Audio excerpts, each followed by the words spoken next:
Hai, kembali lagi di video saya di mana saya berlatih untuk ngomong pelan. Sekali lagi, tujuan dari video ini adalah untuk melatih diri saya untuk ngomong pelan dan juga mengubah identitas saya. Yang dulunya adalah seorang Andre yang ngomongnya cepat banget, ngomongnya kayak orang dikejar maling, ngomongnya sangat terkesan terburu-buru, menjadi Andre baru yang ngomongnya rileks, ngomongnya santai, ngomongnya pakai jeda. Karena menurut saya, omongan yang bagus adalah omongan yang mudah untuk dipahami. Dan salah satu cara untuk menciptakan omongan yang mudah dipahami adalah dengan ngomong pelan. Dan juga saya tidak suka ketika ngomong cepat. Ketika saya ngomong cepat, ujung-ujungnya belibet. Dan saya tidak mau seperti itu. Bukan berarti belibet itu hal yang salah ya. Belibet adalah hal yang normal. Tetapi saya berusaha untuk mengurangi omongan cepat atau menghilangkan omongan cepat dan juga mengurangi belibet. Maka dari itu, saya harus berlatih untuk ngomong pelan. Dan metode yang saya gunakan untuk latihan ngomong lambat adalah metode membaca buku dengan membuka mulut selebar-lebarnya dan juga membaca dengan volume yang tinggi. Kalau Anda punya tujuan yang sama dengan saya, ingin jago ngomong, ingin pede berbicara di depan kamera, ingin lancar bicara, maka saya sangat merekomendasikan Anda untuk menggunakan latihan ini, untuk praktek latihan ini. Karena dengan metode ini, saya tidak hanya memperbaiki dan juga meningkatkan kualitas komunikasi saya, tetapi saya juga bisa menambah wawasan karena saya kan baca buku. Dan ketika saya membaca buku dengan membuka mulut selebar-lebarnya, saya juga melatih otot yang ada di mulut saya. Otot ini yang ada di mulut harus terus dilatih agar lebih kuat, lebih tahan lama. Sehingga saya bisa ngomong lebih lama, ngomong lebih rileks, dan juga ngomong lebih lancar. Kayak sama otot. Kalau ototnya pengen gede, ya harus dikasih beban, harus dilatih. Dan salah satu cara untuk memberi beban, untuk menguatkan otot di sekitar mulut adalah membaca buku dengan membuka mulut selebar-lebarnya. Ketika Anda praktek metode ini, membuka mulut selebar-lebarnya, Anda akan merasakan otot di sekitar Anda sedang berolahraga, dan itu bagus. Karena dengan metode ini, otot yang ada di sekitar mulut akan lebih kuat dan bisa membantu kita untuk ngomong lebih bagus. Jadi, kita mulai latihannya. Dan buku yang saya baca masih sama, yaitu Konten Kreator Black Book by Ko Denny Santoso. Setelah saya baca buku, setelah saya latihan, saya akan mencoba untuk menjawab pertanyaan yang sering ditanyakan audiens saya di DM Instagram. Jadi, mari kita mulai latihannya, dimulai dari sekarang.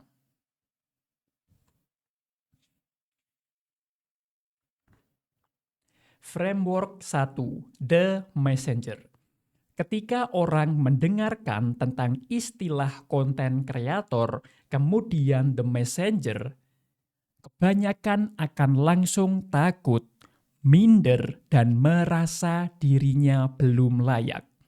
Kalau Anda mengenal saya pribadi adalah orang yang sangat super introvert, di mana saya lebih suka berada di kamar, nonton Netflix, baca buku, atau chattingan.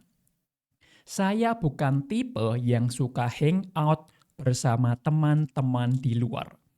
Tetapi ketika Anda melihat saya di konten atau di panggung sebagai public speaking, membahas tentang digital marketing strategi, Anda akan melihat saya berbicara dengan energi yang meluap-luap. karena saya bisa sharing banyak hal dan mengarahkan audiens saya ke topik yang saya pahami. Semua orang start dari nol. Saya pribadi juga start dari nol. Saya belajar digital marketing dari nol di tahun 2007. Saya tidak tahu apa itu list building, konten kreator, Google Ads, SEO, SEM, dan lain sebagainya. Saya hanya tahu dan ingin belajar tentang digital marketing karena ingin mendapatkan income dari internet. Jadi, kalau sekarang Anda merasa minder untuk menjadi seorang konten kreator atau seorang messenger, jangan khawatir. Saya akan membimbing Anda di sini melewati apa yang sudah pernah saya lewati sebelumnya. Seorang messenger sangat diperlukan ketika Anda hendak membangun audiens atau follower di era digital ini. Ketika berbicara tentang messenger, Anda perhatikan nabi-nabi agama kita. Semua berbicara tentang pesan yang hendak mereka sampaikan atau khotbah dan diikuti oleh ribuan orang. Konsep ini sama dengan di era digital yang mana dikaitkan dengan membangun bisnis nantinya. Ini akan menjadi semakin powerful. Misalnya, Anda bisa melihat Steve Jobs dan Apple. Steve Jobs menjadi seorang messenger yang kuat untuk Apple, Mark Zuckerberg, dan Facebook. Seorang messenger bisa menggerakkan audiensnya. Inilah yang ingin kita capai ketika menjadi seorang konten kreator. Bukan sekedar bikin konten, bukan sekedar upload konten, tidak ada engagement, apalagi tidak menggerakkan orang. Butuh waktu, tetapi ketika Anda mencapai di level ini, hasilnya luar biasa. Tipe-tipe messenger. Oke Den, sekarang saya harus menjadi seorang messenger. Tetapi saya bukan expert atau tetapi saya tidak bisa ngomong kayak kamu Den. Jangan khawatir. Russell Brunson mengklasifikasikan messenger menjadi 4 tipe. Nah, ini memudahkan Anda untuk membangun ciri khas dari personal branding Anda sebagai seorang konten kreator. Anda tinggal mencari mana yang sesuai dengan karakter pribadi Anda, sehingga Anda akan lebih nyaman menjadi seorang konten kreator. Yang pertama adalah tipe leader atau tipe pemimpin.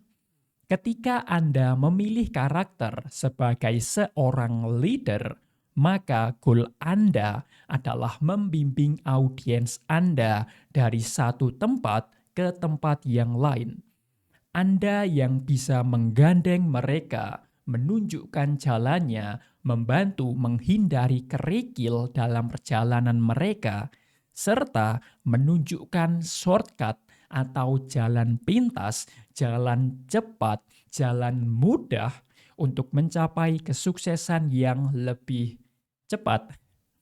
Alasan kenapa mereka bisa melakukan ini adalah latar belakang mereka yang sangat mirip dengan audiensnya. Mereka sudah melewati semua proses setiap masalah. Dan yang paling penting, mereka tahu cara menyelesaikan masalah itu. Dan akhirnya bisa mendapatkan kesuksesan itu. Secara personal, saya mengambil tipe karakter ini untuk personal branding saya. Anda bisa melihat sendiri di YouTube saya. Semua story yang saya share, pengalaman-pengalaman saya selama lebih dari 20 tahun. Yang kedua adalah tipe adventurer. Tipe adventurer atau petualang bergerak atas dasar rasa penasaran. Mereka belum tentu memiliki semua jawabannya.